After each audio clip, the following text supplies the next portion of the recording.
like a reminder of this great salt. This is like, we'll have to now it's become the benchmark of salt for her. We'll have to refill that. We'll get that filled up. We'll get that. It was, and of course, when I told her I was coming to Phoenix, I would come to Phoenix every couple of years to teach classes up in Scottsdale. And one time she said, the next time you go to Phoenix, you're taking me with you.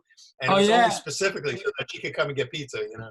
I'm gonna definitely get her some salt. It's funny because I'm a salt freak for a lot of reasons, but what is that salt? What's the story behind that salt? About the salt? I mean, well, there's a few different salt that I use.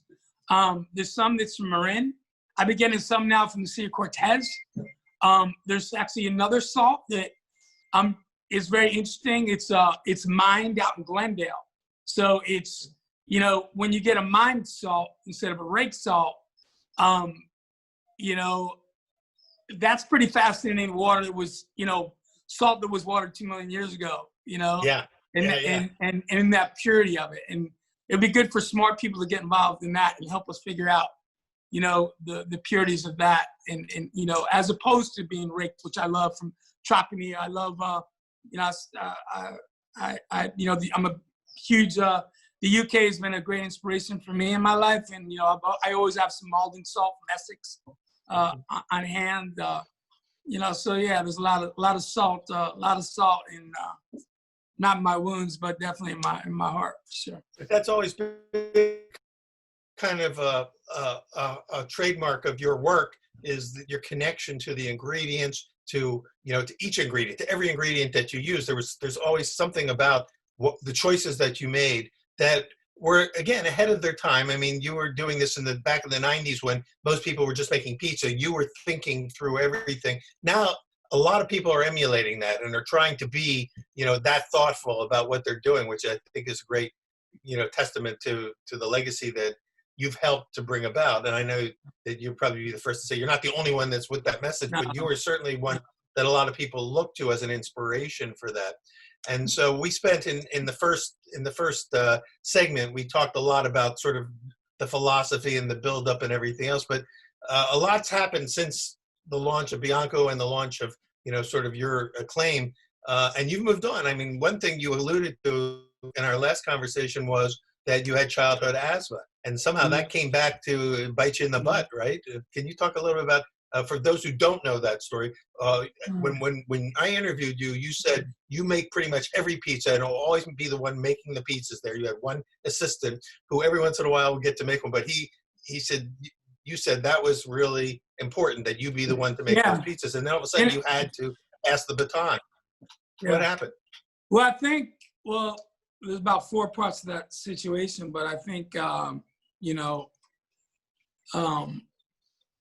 it's funny now, like you learn, like even when you're making flour, you know, I wasn't wearing a mask. My head was in everything. You know, after years at that time, you know, I mean, I opened up in '88. I started working at a pizzeria when I was 13 after school. You know, I definitely did inhale in that manner. And, you know, just, my doctor gave me the best example of that, like, to explain how it exacerbated my asthma. It, you know, when I had to make a big change, which was if you get, you know, you put a wet hand in a sack of flour and pull it out, you know, that's ultimately what your bronchi will look like, you know, pretty good. And mine, you know, inside my lungs were just kind of overwhelmed by flour. And some people thought it was smoke, but the smoke really didn't have, you know, I wasn't inhaling, you know, and I had great extraction. You know, smoke can be an issue in rooms that aren't properly ventilated, but that wasn't the case for me. And it wasn't about eating it; it was in the inhalation of it. So it was not to be confused in that way at all. So, you know, I got to a point where, you know, and I'll even go back and saying that I wanted to make every pizza. What I said, you know, earlier segment about that, I always knew that I was part of a process. And what I wanted to do, the more little bit of whatever outside attention I got, the more that I wanted to not let you down. You know, the more that I felt that, you know, that I owed, that I had a responsibility, to understand that you mattered. Like I had a few rules. I never put any type of accolade in my wall. I never put anything up on my, like, even on, my Instagram, whatever. Like, it was about your discovery, about whatever I did. If I came and I sucked and I was rude and I was mean, that's your reality, which is the reality. But now faced with, okay, well, what's left? And, I was talking earlier in my career also about, understanding very clearly, the deal that we make and our parents make when we bring humanity into the world is the skin and bone thing is a temporary game. So we better prepare for our release from it. And we better, we can just, close the shop or we can build a template, some place will build a temple. I try to build a template, to have a framework where, I say all the time, Dan at Raza and, obviously Tony Giuliani, all these great pizza guys over the years and some of the young guys, Hans Fama in LA now doing cool things, young guys, women all over the world. I mean, doing things where they've, I always say, if I raise the bar at all, it's so others could dance on it, they could, that work that to me was just, was sensical. And even though I might have been the first to apply it to pizza, I never invented a damn thing in my life. It wasn't inspired by, whether it was nature or humanity, So I saw in the 70s, Alice Waters, like looking at, local aspects of food source, obviously in Northern California was easier than at that time in Phoenix, even though we had, we have an insanely fantastic network of farmers now. Back when I moved out here, most of them were inaccessible. They were huge ag, and not really, everything was exported, or at a minimum out of state. So I think, a lot has changed over this in that short period of time, that philosophical shift that took place between the 90s and the aughts. Yeah, I mean, I think I'll never forget, every day I would, I think about, I might have told you this already, but, and it's not in a morbid way, but every day when I leave, it started out just my kind of, my first sit down, little pizzeria, well, my second one actually. We moved once, but ever since 95, we've been down in that little red brick building. Yeah. And every time I pull out of the driveway, I try to look over my either left or right shoulder, it doesn't matter, but I look at it like it's the last time I've seen it. And I want to make sure that anything I need to say to it or the people that are in it, that I attempt to either pull out and run out, or now since the cell phone call, or just make peace with it. And, one day I'll be right. And one day we'll all be right in that way, And I think if we looked at things and took it from, like when I was a kid, like no one wanted to talk about, death, no one wanted to talk about life, really.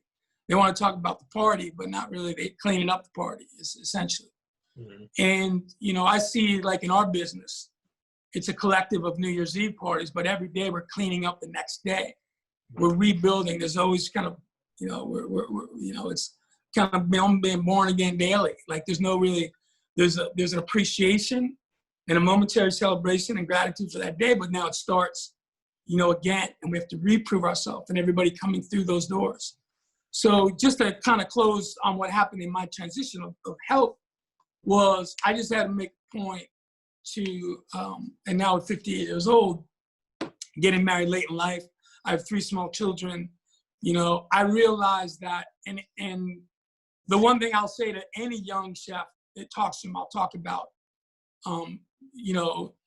do as I say, not as I did, or even whatever path you're on, it's not a path to emulate. I've done some things and I was very blessed and very fortunate, but other things were really because I had no place else to go, like I needed that, and I still need to jump in front of the oven. I need to bake things, and I love it. I have a love for it. but there was a huge time in my life where, like, I was so, overwhelmed, I would say, like, whatever type of attention I got, like, it was, I remember I think it was 98 when Michelle Scaloni wrote in her pizza book, and she picked this as her favorite United States. And everybody was like, well, and again, grateful, humbled. I never believed in a singular best, kind of a little bit like heaven. It's not an island, we hope to get there with the other great, people that practice the same thing. That's the way I see my work. Yeah. It's not singular, but I'd like to be invited to that party of people that have brought good things to the table, throughout history, and so in my transition of what do I do now, is it's a little bit like, you're a young baseball player, you throw 100 miles an hour, all of a sudden you're a crafty left-hander throwing 75, thinking about, I'm gonna either have to buy the team, be a third base coach, a pitching coach, a scout, retire on my pension, what's my role? And then the question I think is personal, how do I affect the game to its greatest good? Because that'll always be my greatest good. And I think me affecting my game or my greatest good was looking at what make good things good, which is my life's work. What makes good anything good? Pizza is only as good as, like putting pizza in the oven, like I could teach we're seeing now there's robots that can shape and bake. From rain down is where we make pizza. That's where it makes pizza. And in the farmers as we prepare, the soil, and as we talk, and when we plant tomatoes, when we talk about crop rotation, and it was hardwood spring wheat last year, but that made made the soil passive enough that it could, the rooting systems could receive all the earth had to give it. So there was a lot of things like haunting me, which was I a problem of making America sick or the world sick by not worrying about nutrition when I was a younger chef.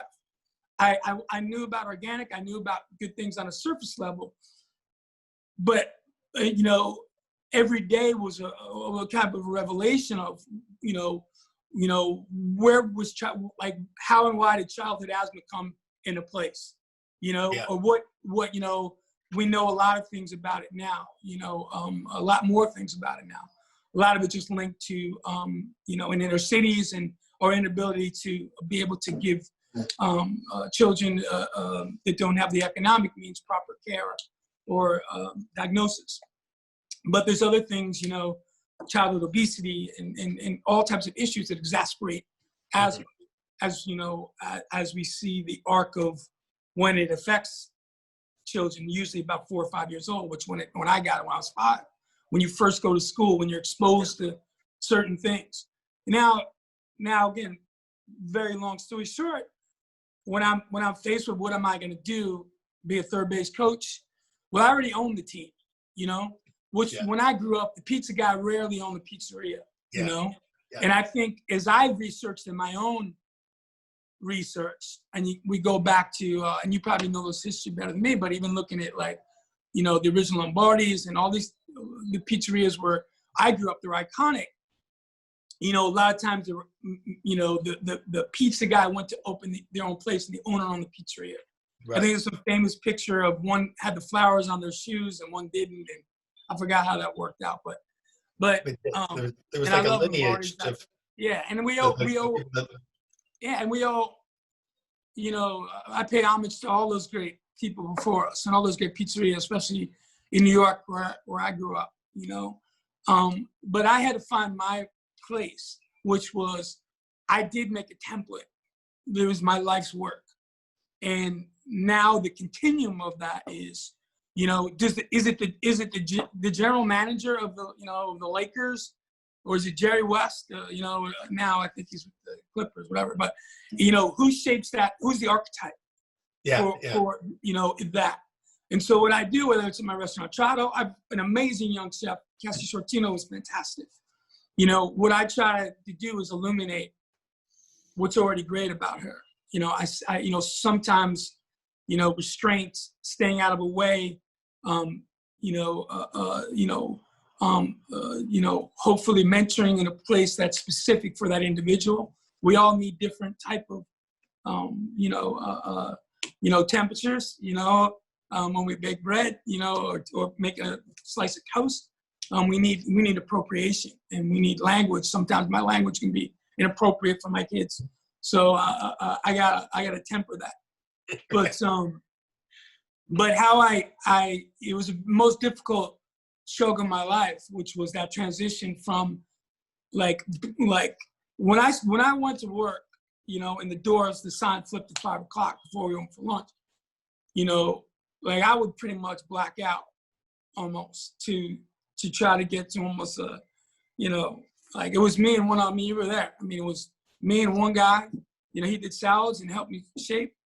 And, we do, 300 pizzas from 5 o'clock till 1 in the morning, 320 pieces in a little oven. And for me to do that, I had to kind of go to a place of I'd look in the oven. If I still look in the oven, the hypnotic nature and the peace that I find in that fire, that very kind of, it's something that I still want to peek into, but I know I can't get lost in it anymore. Well, still, using that analogy that you were using, the athletic analogy, that made me think of someone like Larry Bird, who was phenomenal basketball player, but then, age happens, and all of a sudden he had to reinvent himself, and he became a great coach, and then he became a great general manager, and eventually will probably own a team. You now had to make that, you were forced to make that transition. Right. Maybe the schedule got moved up faster than you thought it would happen, but then you made it. So what are these next waves of the legacy that you're creating from this template? What are some of the projects, for instance, that you're working on? The one thing you mentioned already, mentoring the next generation. I think that we're seeing that a lot of the people that we've been talking to on Pizza Talk are people who have gotten to that point in their career where they feel that their next act in their life is to mentor the next generation. We call them the Council of Pizza Yodis, and we try to get them on here as often as possible. And you're doing that, but you're also, have a hand in a number of new product innovation ideas. What are some of those that you could share with the people who are watching? Well, product-wise, over the years, I've had a lot of opportunity to slap my name on things, and I was never part of that, not that there's any judgment, but I never want to put my name on something, but I want to put my heart in something. And if something grows from that, I know we talked to my tomato partner, Rob, who's a brother. Yeah, no, we've had Rob on, yeah. And he's just one of the great humans on this planet who really cares that, generational family in California that comes from Italy and wants to, that sees that the soil, the earth is good, and now we can plant this fruit to feed people. And when he came to see me, and very long story short is, his tomatoes were great, but they weren't organic. They were, maybe the viscosity of the pack was a little bit thicker than I liked. Maybe they were a little firmer than I liked as well to process, which during the day, and to appreciate that, a lot of the old timers, that would be important to make it look like a fresh tomato coming out, which is still important. And whatever I wanted us to study where could we, for our part of the world where we were from, just like the wine industry, having great respect for San Marzano, and I love those tomatoes, and I love Italy, but just like with wine, is Loire Valley or Willamette Valley, Sac Valley, for tomatoes, or San Marzano, or where they were discovered in Chiapas, Mexico, or in Chile, millenniums ago. So my role in any of this is, again, that study of what makes good things good. Probably some of my biggest work and most rewarding work is on the tomato side, because it keeps me connected to so many young and older, chefs around the country. Even I will say this about these tomatoes, where kind of in our last segment, we talked about that, pizza dough is bread dough.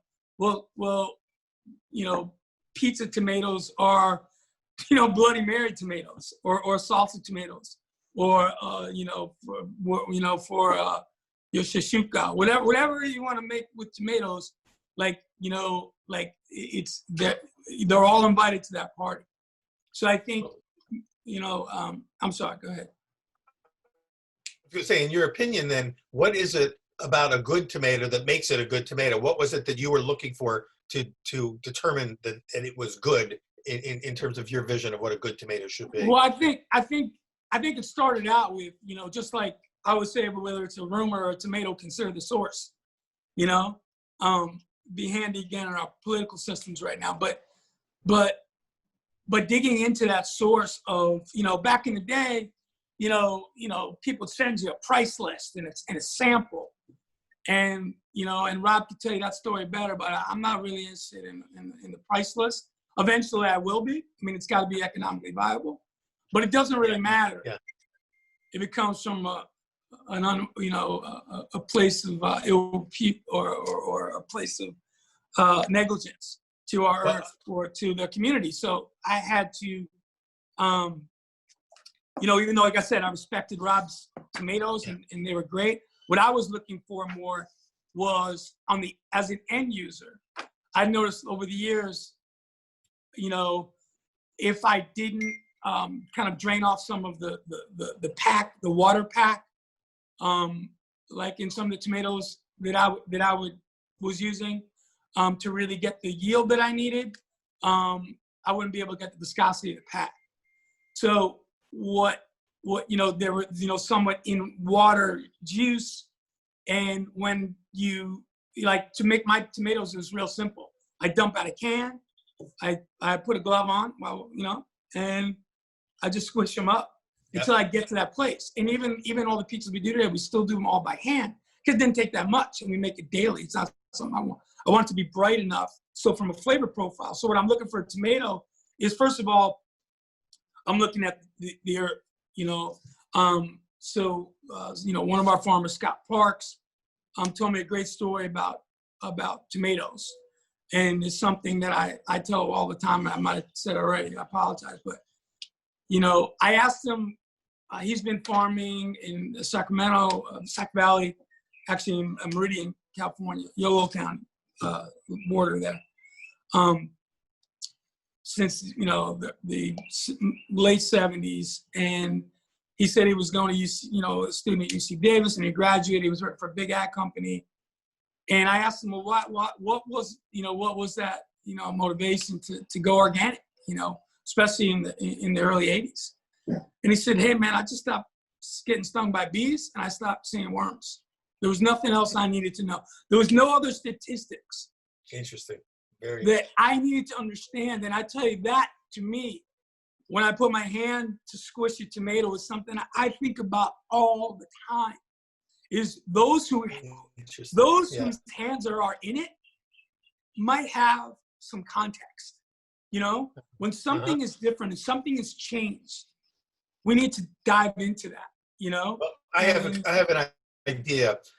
We'd love to have you come back and with Rob and come on together and really dive in, spend a whole show just talking about the sort of the way you two guys kind of came up with what ended up becoming the Bianco di Napoli tomato product. Yeah. So we'll set that up for another session. Cool. And but before we run out of time today, if just very briefly, talk about some of the other products. Because I along the way I heard you were doing something with cheese. You were doing something with wheat. Are there other products that are that you're involved in?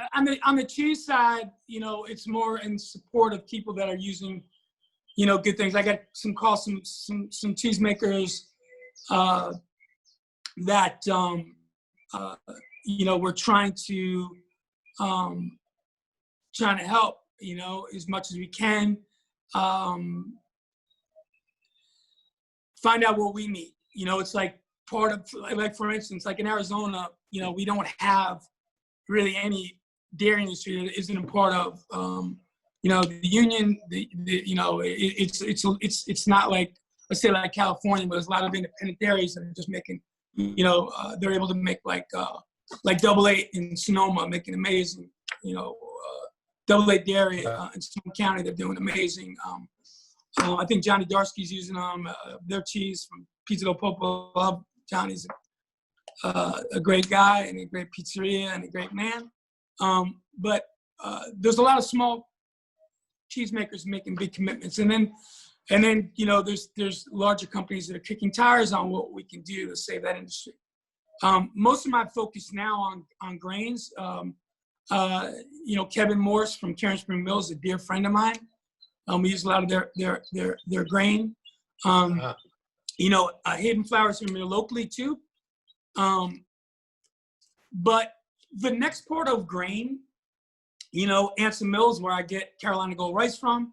When I'm ever in Texas, it's always James Bound at Barton Springs Mill, who's unbelievable miller and connected to those great farmers. So what I do is, like I'm working with Kevin, let's just say right now, I'm working with some other growers here in the Southwest and here up in Skagit Valley, where, going to the, if anyone's up to the grain gathering, the bread lab and, talking to smart people and Stephen Jones, all these people that, forgot more about. I mean, I can tell you kind of what I think is delicious or what works well, but I think it's important that smart people can tell us where things will grow well, what our yields will be, what are the economic impact to communities in that way, and environmental impact to our communities in that way. Like, there's a very narrow, in malting, for instance, there's a very narrow amount of grains that are malted. That's not my expertise, but the way it's explained to me was a lot of those parameters of the narrowness came from maybe those that made laws and invested in certain commodity grains. So that could be affected to bottom lines. Smart people can help me out on that. So knowing what's best more than what's just, we can grow a crap load of. And, I don't know anybody who makes a lot of money doing great, doing really, great work. I know I'm still working hard to do things that matter, And that's, I think, really the bottom line of this is wanting to make a contribution to making the world a better place, leaving it better than we found it by where we are, where we're planted. You're doing it. You mentioned Anson Mills, and Glenn Roberts spoke at a conference that I put on in Wales, and he's a brilliant guy. And he talks about this, I think is going to get hopefully more and more of an impact, is the idea of polycrop farming, where you can grow numbers of things together, harvest them together, and make a kind of a unique blend of flour. And we've made some extraordinary breads using his polycrop flour. But I mean, we could go on, and what we need to do is sort of get you back, because we're running out of time for this segment. But I'd love to get you back for another. We'll get you and Rob, and we'll just keep going. What's that?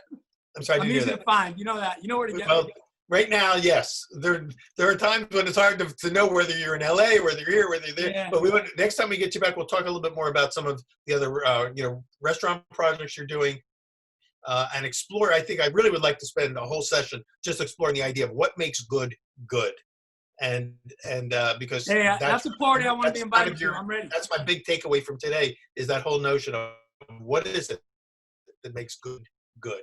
And what makes good things good, man. Chris, for being, well, I'm grateful to have this time. A lot of people on that quest, on that search for doing good and making good, and really appreciate you spending as much time as you have with us today. So thank you. We're gonna get you back for sure. And we'll keep this, because this is a conversation that will never end. Yeah. Well, we can talk for hours. Whatever I was fortunate enough to inspire others is only a reflection of the inspiration I received from a lot of different mediums, in our world and in my life. And I try to pay them homage every day. And anyway, let's hope the next time we meet, the world's in a kinder place. And God bless you and your family and everybody watching. Thank you. You as well. And Just give my best to Marco and to I your whole will. family. You too, brother. And And Chris tell your wife, I Bianco will is- definitely favor some salt. I got some salt for your wife for sure. I'll tell her. I'm going to tell her that you promised her some salt. She'll be We got thrilled. it. We got it. Uh, Maybe some pepper So too. until We'll the find next some balance time. there. Maybe Excellent. salt and pepper. Some chiltepine. I forgot for her. From Sonora. If you send it, she's going to be in love with it. All right. Thank That's you. a deal. Peace, brother. Chris Bianco, thanks for being with us on Pizza Talk. Thank you. Thank you all for being with us today. And join us again for the next segment of Pizza Talk. Chris, peace. See you soon. Thank you, brother. Peace.